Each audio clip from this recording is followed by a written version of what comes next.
guess. Time, space. I bet the next terminal is energy related. Darn, the Karma terminal. They say this terminal is designed to establish causal relationships.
We did it.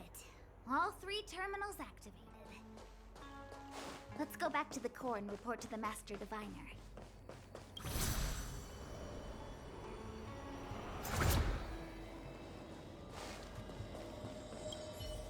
Well done, all of you.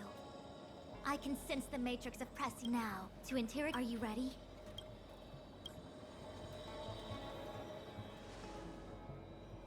Is this really necessary? I said I'd cooperate with you. I have no interest in the words of wanted criminals, especially those skilled in the art of manipulation. So, say what you will. I'm here to witness the divination of the Matrix of Prescience. The Divination Commission has ways of extracting the truth, and they're far more effective than a conversation. Then please, Master Diviner, witness my destiny.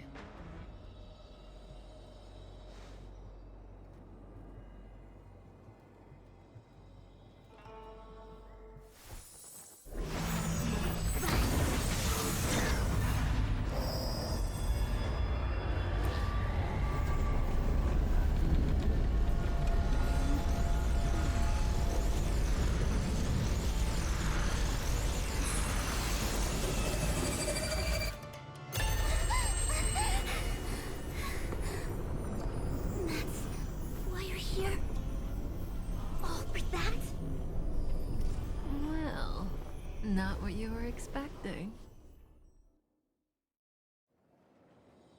I can't believe it. But the Matrix of Prescience cannot be wrong.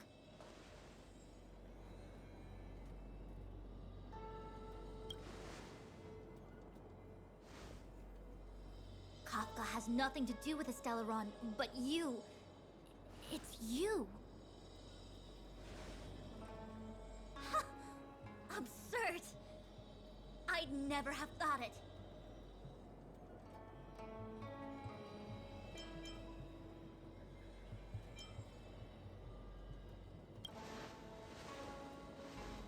Ask her yourself. Take as long as you wish. I must report this to the General immediately. Please excuse me.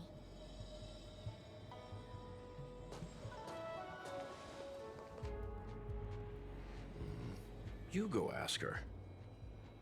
I know you still have many questions for Kafka yourself.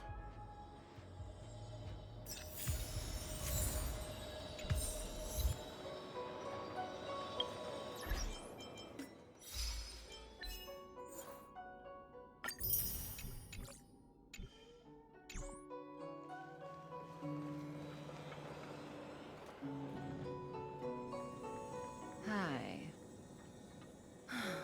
You haven't changed a bit. I'm sorry you have to see me in such a sorry state.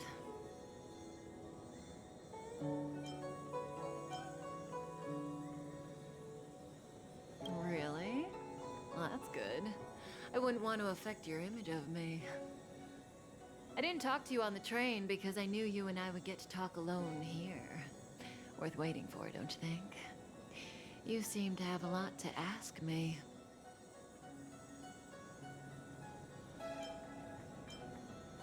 At Elio said he foresaw 3 questions, but they would be the same in essence. If I were to hear one of them, I would then tell you the objective of this trip in all its detail. Since you asked one of the 3 questions, it means everything is going smoothly. Are you ready to hear my answer? Cienjo's Stellaron problem is not directly linked to us. But if you look at it from Elio's perspective, you can't say the Stellaron hunters are completely innocent. We foresaw all this long ago, but chose to remain indifferent until the time was right for us to get involved. Diviner Fu was surprised because she discovered 3 truths. 1, the Stellaron hunters are not enemies of the Cienjo. You know this now, though you refuse to believe it. 2, someone else brought the Stellaron into the Cienjo and activated it. A result of both internal unrest and external aggression. Traitors on the Luofu and enemies from outside want to overthrow the Cienjo. The Master Diviner is in a hurry to find the General, presumably to inform him of this fact. However, that's all the Master Diviner knows, because Elio withheld key pieces of information from me. He foresaw the Divination Commission using the Matrix of Prescience against me. To guard against setbacks, he ensured that I knew only what he wanted the Cienjo Alliance to know in this moment. As for number 3, even in their wildest dreams, the Cienjo Alliance could never have guessed it. If the Stellaron hunters aren't the cause of all this, then why are Blady and I even here? We're here for you.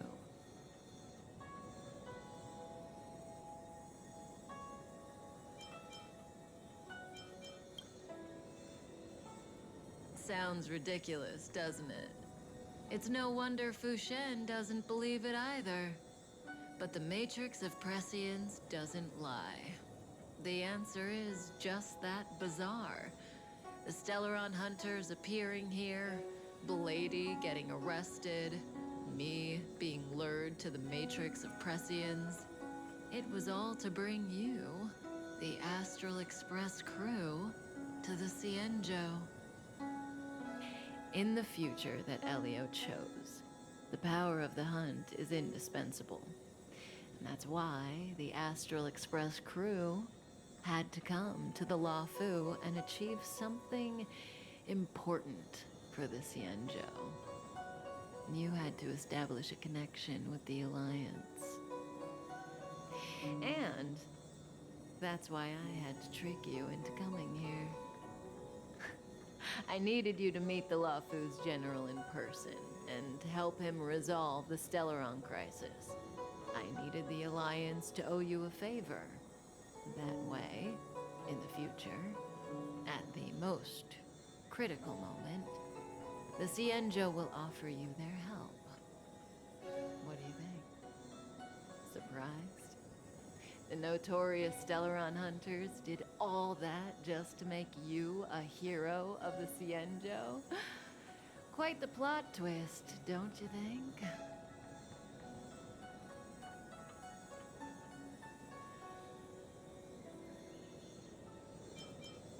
Like I said, Elio withheld key pieces of information from me. The future holds endless possibilities. Knowing the right thing at the wrong time could spoil all our hard work. There is only one thing I can tell you about the future. In the best and the worst cases, you will eventually have to face Nanook the Destruction. And when that time comes, you will need all the help you can get.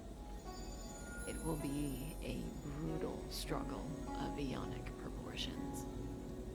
Proportions that neither you, nor I, nor the Astral Express will ever be able to reach. In the vast majority of futures, that's when destiny ends. But we follow Elio's plan, there may be a glimmer of hope on the horizon. You know, even eons can be killed.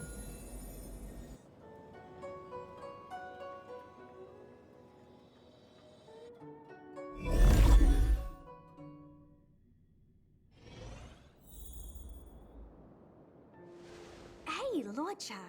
You didn't finish telling us about the propagation. Keep going, it's interesting. So, eons can die, huh? Weird. I thought they were invincible.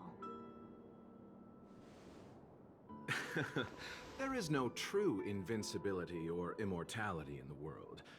Such exaggerations are born of the perspectives of ordinary beings. Nonetheless, ordinary beings could not have orchestrated the fall of the propagation. That eon was slain at the hands of another eon. I don't understand. They're all eons. Why do they want to fight? Are you really from the Xianzhou? Other eons aside, surely you must know the story of Lan and Yaoshe. Isn't destroying the Eon Yaoshe the Alliance's cherished aim? Of course I know. Well, I know a little. My mom made me practice with swords all day. I didn't really go to school. In that case, let's just change the subject. If you don't know about the feud between the Hunt and the Abundance, I'm afraid there's just too much to explain. Fine. How's this for a subject?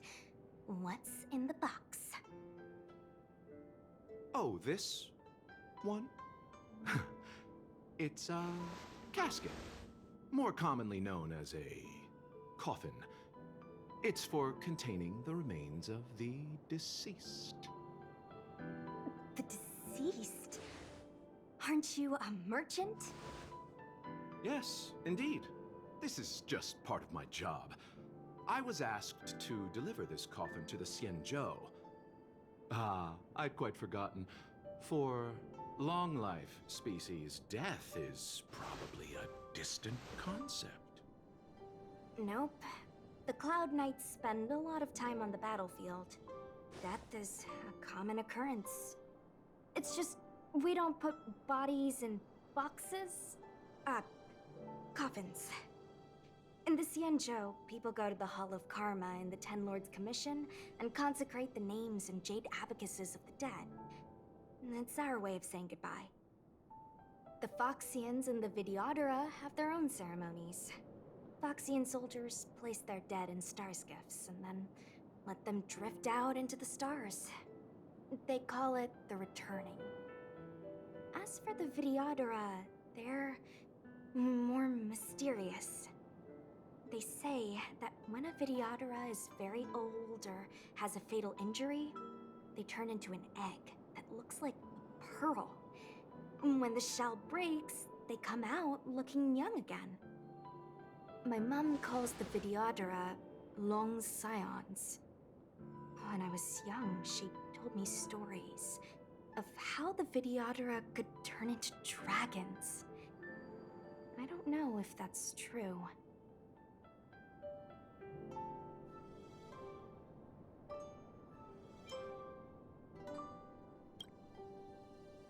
What do you know?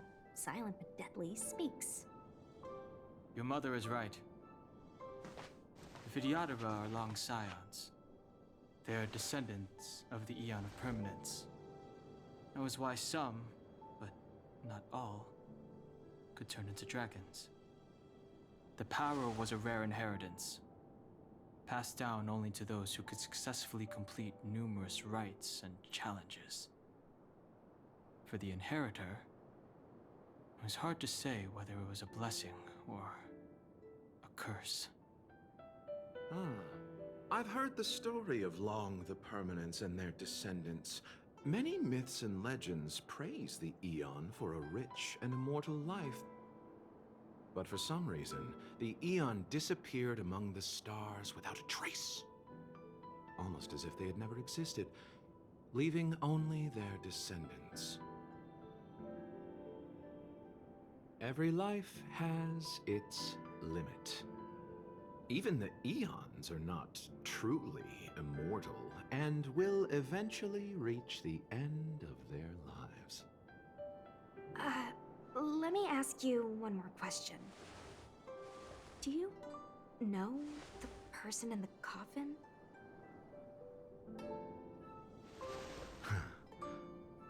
Yes. Friend? No. So, a sweetheart? Miss, whatever gave you that impression? The individual in the coffin is neither friend nor relative. We met only once. By chance, I made someone a promise, and so I have to run this errand. Let's leave it at that, shall we? I think we've all had enough rest.